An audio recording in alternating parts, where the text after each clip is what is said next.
أعوذ بالله من الشيطان الرجيم بسم الله الرحمن الرحيم الحمد لله رب العالمين والعاقبة للمتقين والصلاة والسلام على سيد المرسلين وعلى آله وأصحابه أجمعين ربي زدني علما ربي اشرح لي صدري ويسر لي أمري واحلل عقدة من لساني يفقهوا قولي শহীদি কাফেলা বাংলাদেশ ইসলামী ছাত্র শিবির জাহাঙ্গীরনগর বিশ্ববিদ্যালয় শাখা কর্তৃক আয়োজিত আজকের নবীনবরণ ও ক্যারিয়ার গাইডলাইন প্রোগ্রাম উপস্থিত জাহাঙ্গীরনগর বিশ্ববিদ্যালয়ের সম্মানিত উপাচার্য অধ্যাপক ডক্টর মাহফুজুর রহমান, উপস্থিত উপাচার্য প্রশাসন অধ্যাপক ডক্টর সোহেল আহমদ স্যার, উপস্থিত জাহাঙ্গীরনগর বিশ্ববিদ্যালয়ের রসায়ন বিভাগের সাবেক অধ্যাপক এবং বাংলা ইসলামী ছাত্র শিবির জাহাঙ্গীরনগর বিশ্ববিদ্যালয় শাখার সাবেক সভাপতি অধ্যাপক ইলিয়াস মোল্লা স্যার, উপস্থিত বাংলাদেশ ইসলামী ছাত্র শিবিরের কেন্দ্রীয় সভাপতি ছাত্রনেতা জাহিদুল ইসলাম ভাই, উপস্থিত জাহাঙ্গীরনগর বিশ্ববিদ্যালয়ের সভাপতি মহিবুল ইসলাম ভাই, জাহাঙ্গীরনগর শিক্ষার্থী সংসদের জিএস মাজাহারুল ইসলাম, এজিএস ফেরদৌস আল হাসান, এজিএস আয়েশা সিদ্দিকে মেঘলা এবং উপস্থিত প্রিয় শিক্ষার্থী ভাই এবং বোনেরা, সালামু আলাইকুম ওয়া রাহমাতুল্লাহি ওয়া বারাকাতুহু। আমরা আল্লাহ পাক সুবহানাহু ওয়া তাআলার শুকরিয়া জ্ঞাপন করছি যার অশেষ মেহেরবানিতে ফেসিবাদ মুক্ত বাংলাদেশে আজকের চমৎকার নবীনবরণ এবং ক্যারিয়ার গাইডলাইন প্রোগ্রামে আমরা উপস্থিত হতে পেরেছি। আলহামদুলিল্লাহ, লাখ লাখ দরুদ সালাম প্রেরণ করছি বিশ্ব মানবতার মুক্তির দূত সরওয়ারে কায়নাত বিশ্বনবী হযরত মুহাম্মদ মুস্তাফা সাল্লাল্লাহু আলাইহি সাল্লামের প্রতি শ্রদ্ধার সাথে স্মরণ করছি জুলাই বিপ্লবের সকল শহীদদের, যাদের আত্মত্যাগের মাধ্যমে আজকে আমরা ফেসিবাদ মুক্ত বাংলাদেশ পেয়েছি, এবং একই সাথে দোয়া করছি সকল গাজীদের জন্য।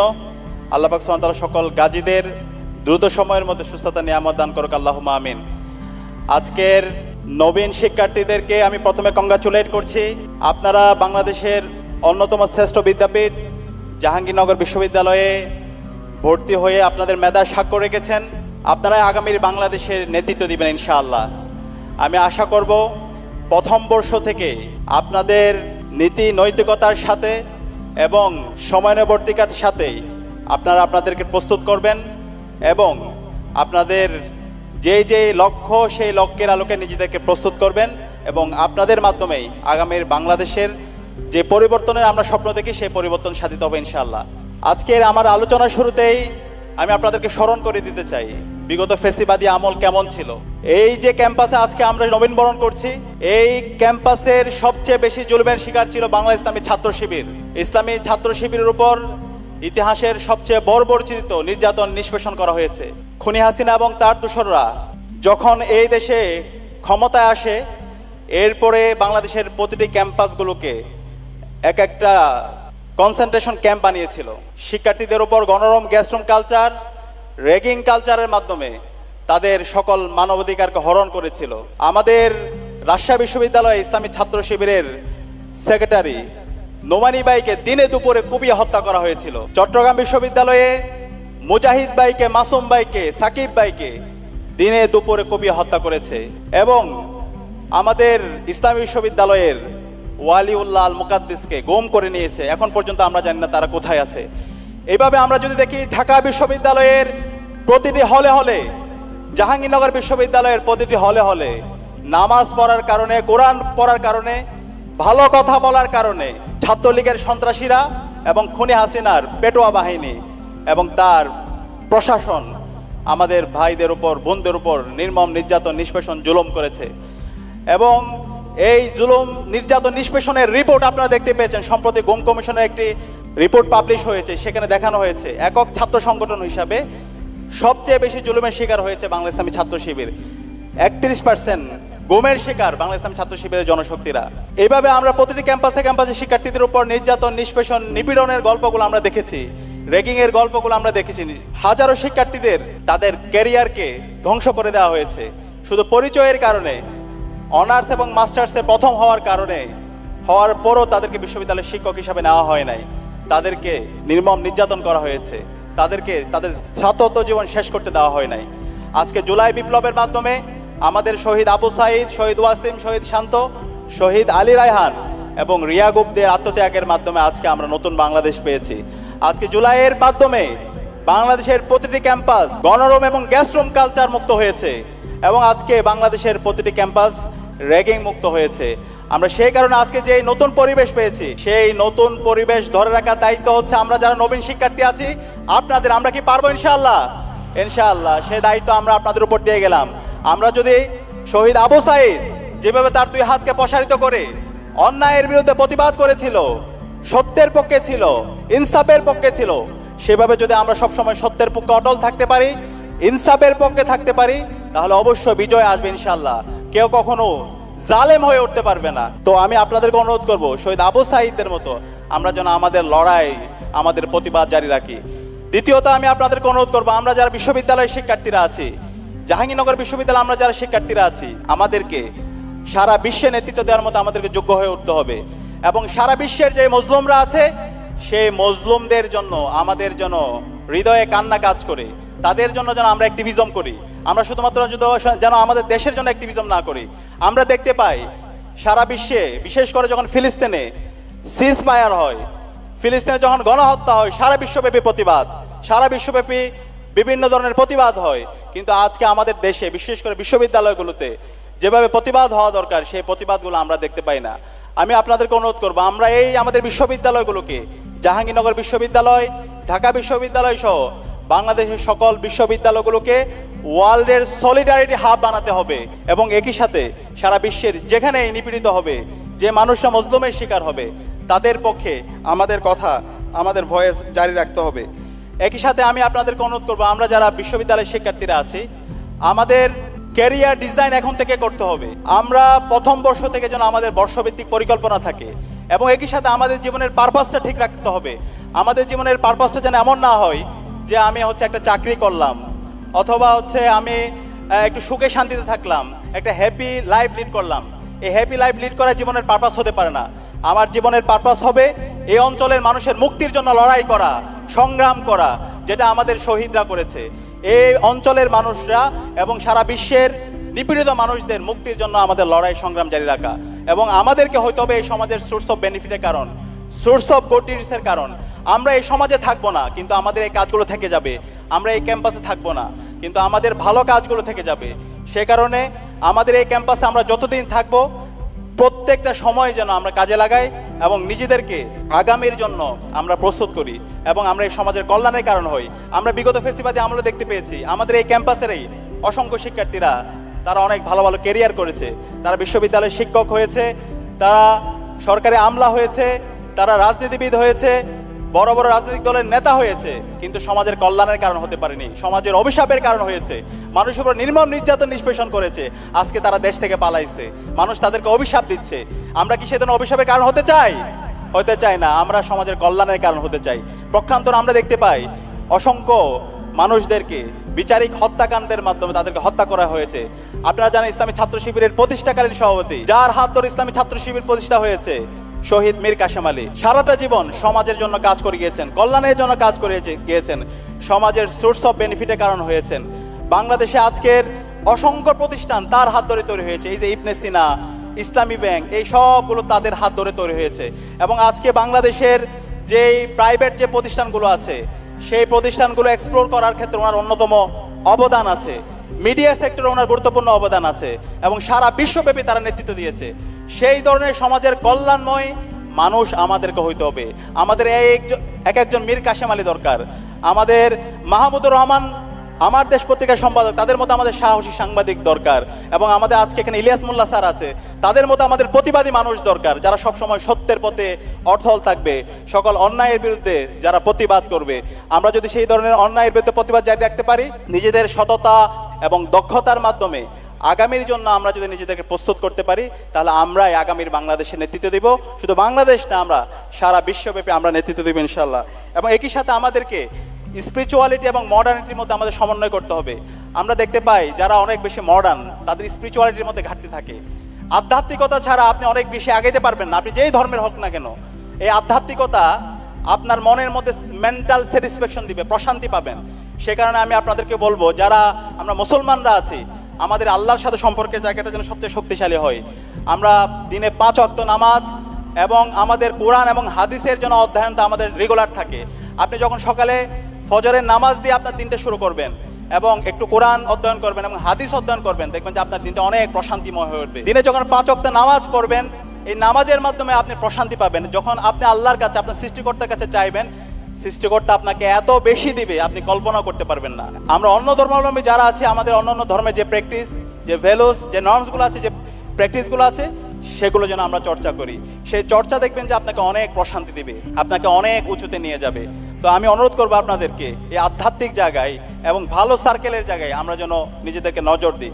একই সাথে সমসাময়িক যে জ্ঞান, রাজনীতি, অর্থনীতি, সমাজনীতি, সারা বিশ্ব সম্পর্কে জানার জন্য আপনাকে প্রচুর পাঠচক্র করতে হবে। বিশ্ববিদ্যালয় এই জায়গায় হচ্ছে জ্ঞান উৎপাদনের জায়গা, নিজেদের মধ্যে জ্ঞান চর্চার জায়গা, জ্ঞানের প্রতি আগ্রহ তৈরি করে দেওয়ার জায়গা। তো সেই জন্য আপনার ভালো সার্কেল দরকার, ভালো কিছু মেন্টর দরকার।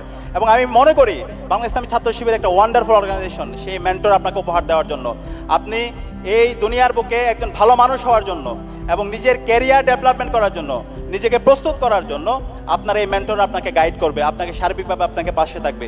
এবং সেটার জন্য আজকে আপনাদেরকে যে উপহার দেওয়া হয়েছে, সেই উপহারের মধ্যে একটা রিপোর্ট বইও আছে। আমি আপনাদেরকে অনুরোধ করব সেই রিপোর্ট আপনারা রাখবেন। এই রিপোর্টটা যদি রাখেন, আপনার আর্থিক এবং আধ্যাত্মিক উন্নয়ন দুইটার মধ্যে সমন্বয় হবে। আপনার ইনফ্লুয়েন্সিয়াল ক্যারিয়ারও হবে, একই সাথে আপনার ইনফ্লুয়েন্সিয়াল ক্যারেক্টারও হবে। দুইটার যখন আপনার সমন্বয় হবে, পৃথিবীতে আর কেউ নাই যে আপনাকে দমায়ে রাখতে পারবে। তা আমি আপনাদেরকে অনুরোধ করব, আমাদের এই রিপোর্ট বই, ইসলামী ছাত্র শিবিরের যে রিপোর্ট বই আছে, সেই রিপোর্ট বইটা রাখবেন এবং নিজেকে আগামীর জন্য, আগামীর বাংলাদেশের জন্য প্রস্তুত করার জন্য আমাদের যে সমৃদ্ধ যে লিটারেচার আছে, সেই লিটারেচারগুলো আপনারা অধ্যয়ন করবেন। এবং এই অধ্যয়নের মাধ্যমে আপনার মধ্যে একটা হলিস্টিক নলেজ তৈরি হবে, যে নলেজের মাধ্যমে আপনি বর্তমান সময়ের এবং সমসাময়িক সময়ের সব বিষয় সম্পর্কে আপনি সম্যক আপনার ধারণা তৈরি হবে। একই সাথে আমি আপনাদেরকে অনুরোধ করব, আমাদের এই যে প্রথম বর্ষ, এটা লাইফের সবচেয়ে গোল্ডেন টাইম। আমরা অনেক ক্ষেত্রে মনে করি প্রথম বর্ষে আমরা একটু হেলায় দোলায় কাটিয়ে দেবো, সেকেন্ড ইয়ার থার্ড ইয়ারে গিয়ে তারপর আমরা একটু সিরিয়াস হবো। সেকেন্ড ইয়ার থার্ড ইয়ারে গিয়ে যদি আপনি সিরিয়াস হন, আর সিরিয়াস হওয়া উঠবেন, আপনার অনার্স শেষ হয়ে যাবে, আপনার মাস্টার শেষ হয়ে যাবে, এক পর্যায়ে আপনার মধ্যে ফ্রাস্ট্রেশন কাজ করবে। আজকে আপনারা এখানে যারা ভর্তি হয়েছেন, আপনার সবাই মেধাবী শিক্ষার্থী, মেধা স্বাক্ষর রেখে আপনারা এখানে ভর্তি হয়েছেন। আপনাকে নিয়ে আপনার আব্বা আম্মা শুধু স্বপ্ন দেখে না, আপনার আত্মীয় স্বজন শুধু আপনাকে নিয়ে স্বপ্ন দেখে না, আপনার পুরো জেলা আপনাকে নিয়ে স্বপ্ন দেখে। তো এই স্বপ্নগুলো যদি বাস্তবায়ন করতে চান, তাহলে প্রথম বর্ষ থেকেই আপনাদেরকে সিরিয়াসলি পড়াশোনা করতে হবে, আপনাদের পড়াশোনার মধ্যে কনসিস্টেন্সি থাকতে হবে। সেই কারণে আমি আপনাদেরকে অনুরোধ করবো, আপনাদের বর্ষভিত্তিক যেন পরিকল্পনা থাকে। প্রথম বর্ষে আপনি যেই ডিপার্টমেন্টে আছেন, সেই ডিপার্টমেন্টে যেন আপনার একটা ভালো রেজাল্ট থাকে, এক্সিলেন্ট যেন একটা রেজাল্ট থাকে। আপনার যে ডিপার্টমেন্টে পড়াশোনা করেন, সেই ডিপার্টমেন্ট সম্পর্কে যেন আপনার ভালো একটা নলেজ থাকে, ক্লিয়ার একটা আন্ডারস্ট্যান্ডিং থাকে, সে জায়গায় আমি আপনাদেরকে অনুরোধ করব। একই সাথে আপনার ভালো রেজাল্টের পাশাপাশি বিভিন্ন কোকারিকুলাম অ্যাক্টিভিটির সাথে এঙ্গেজ হওয়া। আপনাদের জাহাঙ্গীরনগর বিশ্ববিদ্যালয়ে অনেকগুলো সামাজিক সংগঠন আছে, সেই সংগঠনগুলোর সাথে আপনি এঙ্গেজ হতে পারেন। যখন আপনি এঙ্গেজ হবেন, তখন আপনার স্কিলগত জায়গায় রেগুলার ডেভেলপমেন্ট হবে। আপনি জানবেন কিভাবে কাজ করতে হয়, কিভাবে একসাথে কাজ করতে হয়, কিভাবে বৈচিত্র্যের মধ্যে কাজ করতে হয়। দ্বিতীয় বর্ষে গিয়ে সবচেয়ে ভালো হয় আপনার এই একাডেমিক এক্সেলেন্সি, একই সাথে হচ্ছে আপনার কোকারিকুলাম অ্যাক্টিভিটিসের পাশাপাশি যদি আপনি একটা এক্সট্রা ল্যাঙ্গুয়েজ শিখতে পারেন। বর্তমান বিশ্বে যে যত বেশি ল্যাঙ্গুয়েজ জানে, তার তত বেশি দাম। তো এই যে এক্সট্রা ল্যাঙ্গুয়েজ, সেটা অনেকগুলো ইনস্টিটিউট আছে, সেই ইনস্টিটিউট থেকে আপনি চায়না শিখতে পারেন, আপনি ফ্রেঞ্চ শিখতে পারেন, জাপানি শিখতে পারেন, ইংলিশ শিখতে পারেন, অ্যারাবিক শিখতে পারেন। যেই ভাষা শিখেন না কেন, একটা ভাষা যদি জানেন, একই সাথে যদি আপনার এক্সেলেন্সি থাকে, তাহলে দেখবেন যে আপনার ক্যারিয়ার নিয়ে, আপনার চাকরি বাকরি নিয়ে আপনাকে আর ভাবতে হবে না, আপনাকে চাকরি দেওয়ার জন্য সবাই ঘুরবে। থার্ড ইয়ারে গিয়ে যদি আপনি আপনার এই রেজাল্টের পাশাপাশি, আপনার একটা এক্সট্রা ল্যাঙ্গুয়েজ জানার পাশাপাশি আপনি যদি আইএলস এর প্রস্তুতি নিতে পারেন অথবা জিআরইর প্রস্তুতি নিলেন, সেটা আপনি দেশের বাইরে যান আর না যান, কিন্তু এই প্রস্তুতিটা যদি আপনি নিয়ে রাখেন, তাহলে দেখবেন যে আপনার কনফিডেন্সটা অনেক উপরে চলে যাবে এবং আপনি সামগ্রিকভাবে আগামীর জন্য প্রস্তুতি হতে পারবেন। এর পাশাপাশি ফোর্থ ইয়ার মাস্টার আমাদের যাদের বিসিএস কেন্দ্রিক টার্গেট, আমরা অনেকে এখান থেকে ক্যাডার হব, সেই বিসিএস কেন্দ্রিক যদি আপনি প্রস্তুতি নিতে পারেন, তাহলে দেখবেন যে হচ্ছে আপনার অনার্স লাইফ শেষ। একই সাথে বাংলাদেশের যত কম্পিটিটিভ এক্সাম আছে, সকল এক্সামের জন্য আপনি প্রস্তুত। একই সাথে আপনি যদি দেশের বাইরেও যেতে চান, সে বাইরে যাওয়ার জন্য যত স্কিল দরকার, সেই স্কিলের জন্য আপনি প্রস্তুত। তাহলে একজন শিক্ষার্থী যদি প্রথম বর্ষ থেকে এইভাবে যদি সে নিজেকে প্রস্তুত করে, তার যে ডিপার্টমেন্ট, সেই ডিপার্টমেন্টে তার এক্সেলেন্সি আছে অথবা ডিপার্টমেন্ট সম্পর্কে তার ভালো ধারণা আছে, একই সাথে সে কোকারিকুলাম অ্যাক্টিভিটির সাথে এঙ্গেজ আছে, তার একটা ভালো সার্কেল আছে, তার একটা হলিস্টিক নলেজের সমন্বয় আছে, সে বিভিন্ন ধরনের পাঠচক্র, আলোচনা চক্রের সাথে সে এঙ্গেজ থাকে, সে এক্সট্রা ল্যাঙ্গুয়েজ জানে, সে আইএলসের জন্য সে তার প্রস্তুতি আছে, জিআরইর জন্য তার প্রস্তুতি আছে, একই সাথে সে 2 বছর ধরে বিসিএস এর অথবা অন্যান্য কম্পিটিটিভ এক্সামের জন্য যদি সে প্রস্তুতি নেয়, তাহলে আপনি আমাকে বলেন বাংলাদেশে এমন কোনো জায়গা আছে যে তাকে চাকরি দিবে না? তাকে চাকরি দেওয়ার জন্য সবাই ঘুরবে। তো ওই ধরনের কম্পিটিটিভ ম্যান পাওয়ার তৈরি করাই হচ্ছে আমাদের বিশ্ববিদ্যালয়ের কাজ। তো আমি বিশ্বাস করি আমরা আমাদেরকে প্রথম বর্ষ থেকে এইভাবে তৈরি করব, এবং এই তৈরি হওয়ার মাধ্যমে আমরা শুধু বাংলাদেশ না, আমরা সারা বিশ্বব্যাপী নেতৃত্ব দিব। আমরা অক্সফোর্ডের, ক্যামব্রিজ, হার্ভার্ড, MIT ওই বিশ্ববিদ্যালয়ের শিক্ষার্থীরা যেভাবে সারা বিশ্বব্যাপী নেতৃত্ব দিবে, আমাদের এই জাহাঙ্গীরনগর বিশ্ববিদ্যালয়ের শিক্ষার্থীরাও তার চাইতে ভালোভাবে সারা বিশ্বব্যাপী নেতৃত্ব দিবে। সেই নেতৃত্ব দেওয়ার জন্য আমাদেরকে আমাদের জ্ঞানগত জায়গায় উৎকর্ষতা দরকার, আমাদের পরিশ্রমী হইতে হবে, আমাদের সঠিক সময়ে সঠিক সিদ্ধান্ত নিতে হবে, এবং আমাদের সময় নিবর্তিত থাকতে হবে। তা আমি বিশ্বাস করি সেই যাত্রায় আপনারা এখন থেকে শুরু করবেন, এখন থেকে আপনাদের সেই পরিকল্পিত সময় দানের মাধ্যমে আপনারা আগামীর বাংলাদেশের জন্য প্রস্তুতি নেবেন। এবং সর্বশেষ যে বিষয়টি বলবো, আমরা এই জুলাই বিপ্লবে প্রত্যেকে এখানে যারা আছে আমরা রাস্তায় নেমেছিলাম, আমরা জাস্টিসের পক্ষে কথা বলেছি, সকল জুলুমের বিরুদ্ধে কথা বলেছি, এবং আমরা ইনসাফের পক্ষে কথা বলেছি। আমাদের শহীদরা এই বিপ্লবে আমাদেরকে রাস্তা দেখিয়েছে, তাদের আত্মত্যাগের মাধ্যমে আজকে আমরা ফ্যাসিবাদ মুক্ত বাংলাদেশ পেয়েছি। আমাদের এই বিপ্লবের যে স্বপ্ন ছিল একটা বৈষম্যহীন ইনসাফভিত্তিক বাংলাদেশ বিনির্মাণ করা, আজকে 1 বছর হয়ে গেল, আমাদের ছাত্র সংসদ নির্বাচনগুলো হলো, কিন্তু আমাদের রাষ্ট্রের যে ফ্যাসিবাদী ব্যবস্থা বিলোপ করার জন্য যেভাবে রেডিক্যাল চেঞ্জ দরকার ছিল, এখন পর্যন্ত সেই রেডিক্যাল চেঞ্জ হয় নাই। এখনো ফ্যাসিবাদের দোসররা বিশ্ববিদ্যালয়ের প্রশাসনের মধ্যে বসে আছে, এখনো ফ্যাসিবাদের দোসররা রাষ্ট্রের বিভিন্ন কাঠামোতে বসে আছে, এখনো ফ্যাসিবাদের দোসররা বিভিন্ন জায়গায় বসে ষড়যন্ত্র এবং চক্রান্ত করছে। যে খুনি হাসিনা এবং তার দোসররা গত 16 বছর বাংলাদেশে ফ্যাসিবাদ কায়েম করেছে, এই জুলাইয়ে আমাদের ভাই বোনদের উপর গণহত্যা এবং শিশু হত্যা করেছে, সেই খুনি হাসিনার প্রশ্নে আমাদের সবাইকে এক থাকতে হবে। খুনি হাসিনার বিচারের প্রশ্নে আমাদের সবাইকে এক থাকতে হবে। আমাদের অন্তর্বর্তীকালীন সরকারকে আমরা অনুরোধ করছি, আপনারা এই খুনি হাসিনার বিচার এবং সকল ফ্যাসিবাদের যারা পৃষ্ঠপোষক ছিল তাদের দৃষ্টান্তমূলক বিচারের আওতায় নিয়ে আসেন। আমরা অন্তর্বর্তীকালীন সরকার একই সাথে আন্তর্জাতিক অপরাধ ট্রাইব্যুনালকে অনুরোধ করব, সকল ফ্যাসিবাদের দোষরদেরকে, খুনি হাসিনাকে দেশে নিয়ে এসে তাকে ফাঁসির কাস্টে ঝুলাইতে হবে। খুনি হাসিনার এবং দোষর নিষিদ্ধ ঘোষিত ছাত্রলীগ, যুবলীগ, আওয়ামী লীগ, তাদের এই বাংলাদেশে রাজনীতি করার কোনো অধিকার নাই। তারা হলো সন্ত্রাসী দল, তারা লাশতন্ত্র কায়েম করার মাধ্যমে বাংলাদেশের সকল সম্ভাবনাকে নষ্ট করেছে। এই বাংলাদেশের হাজার হাজার কোটি টাকা তারা লোপাট করে বাংলাদেশের অর্থনীতিকে ধ্বংস করেছে। আমাদের যে এদেশের যে সংস্কৃতি, আমাদের এই দেশের যে শিক্ষা ব্যবস্থা, সেই শিক্ষা ব্যবস্থাকে ধ্বংস করেছে। আমাদের এই দেশের যে ঐক্যবদ্ধতা, যে রাজনৈতিক সংস্কৃতি, সেই রাজনৈতিক সংস্কৃতি ধ্বংস করেছে। সুতরাং এই আওয়ামী লীগ, খুনি হাসিনা এবং তার সকল দোসরদেরকে এদেশের মাটিতে বিচারের আওতায় নিয়ে আসতে হবে। এবং একই সাথে জুলাইয়ের শহীদদের যে আকাঙ্ক্ষা, তাদের যে স্বপ্ন বৈষম্য ইনসাফ ভিত্তিক বাংলাদেশ বিনির্মাণ করা, সেই বাংলাদেশ বিনির্মাণ করার জন্য আমাদের সবাইকে ঐক্যবদ্ধভাবে আমাদের প্রতিবাদ, আমাদের প্রতিরোধ, আমাদের লড়াই সংগ্রাম জারি রাখতে হবে। বাংলাদেশের কোনো প্রান্তে কেউ যদি জুলুমের শিকার হয়, তাহলে আমাদের এই জাহাঙ্গীরনগর বিশ্ববিদ্যালয়ে আমরা যারা শিক্ষার্থীরা আছি এবং বাংলাদেশে আমরা বিশ্ববিদ্যালয় বিভিন্ন প্রতিষ্ঠানে যারা শিক্ষার্থীরা আছি, সেই শিক্ষার্থীদেরকে জাস্টিসের পক্ষে, ইনসাফের পক্ষে আমাদের প্রতিবাদ প্রতিরোধ জারি রাখতে হবে। এবং আমরা আশা রাখছি এভাবে যদি